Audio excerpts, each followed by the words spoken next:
ক্লাবের সড়ক অবরোধ করে শিক্ষকদের অবস্থান কর্মসূচি এই মুহূর্তে আমরা দেখতে পাচ্ছি সেখান থেকে সরে যাওয়ার জন্য পুলিশের পক্ষ থেকে বারবার অনুরোধ করা হচ্ছে। আমরা দেখতে পাচ্ছি রমনা জোনের ডিসি মাসুদ তিনি কিন্তু শিক্ষকদেরকে সরে যেতে বলছেন এবং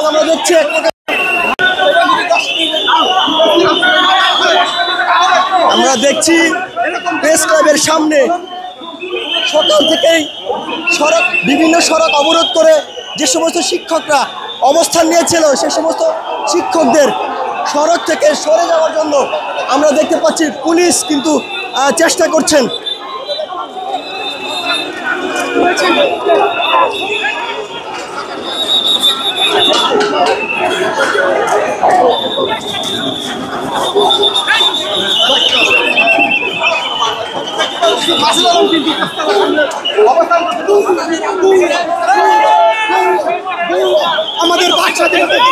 পদ্মা সেতু, মেট্রো রেল এবং এলিভেটেড এক্সপ্রেসওয়ে নির্মাণের গর্বিত অংশীদার বসুন্ধরা সিমেন্ট।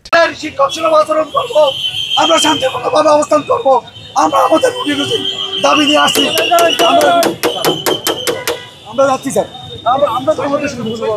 আমরা যাবো, আমরা শান্তিপূর্ণভাবে অবস্থান করব।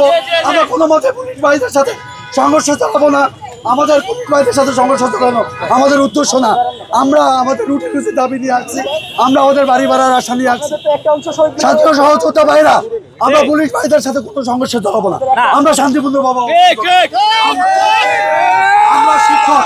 আমরা শিক্ষক, আমাদের ভিতরে শিক্ষক সুলভ আচরণ থাকতে হবে, আমরা কোনো মতেই বিশৃঙ্খলা করবো না।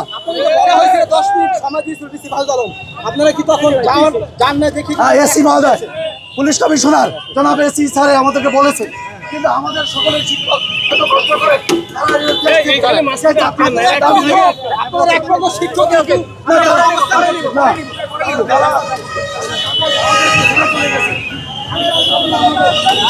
দর্শক, আজকে সকাল থেকেই জাতীয় প্রেস ক্লাবের সামনে জাতীয়করণের দাবিতে শিক্ষকরা আজকে অবস্থান নিয়েছিল।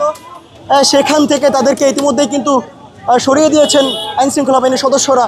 আমরা দেখতে পাচ্ছি শিক্ষকরা বিভিন্ন অলিগুলিতে অবস্থান নিচ্ছেন এবং পেছনে কিন্তু সাউন্ড গ্রেনেড ও টিয়ার শেল কিন্তু নিক্ষেপ করা হচ্ছে।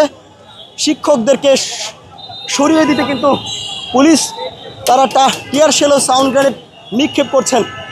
শহীদ মিনারে যাওয়ার জন্য শিক্ষকদেরকে পুলিশের পক্ষ থেকে বলা হচ্ছে, কিন্তু শিক্ষকরা এই মুহূর্তে বিভিন্ন অলিগুলিতে তারা অবস্থান নিয়েছেন। আমরা সেই দৃশ্যই দেখতে পাচ্ছি।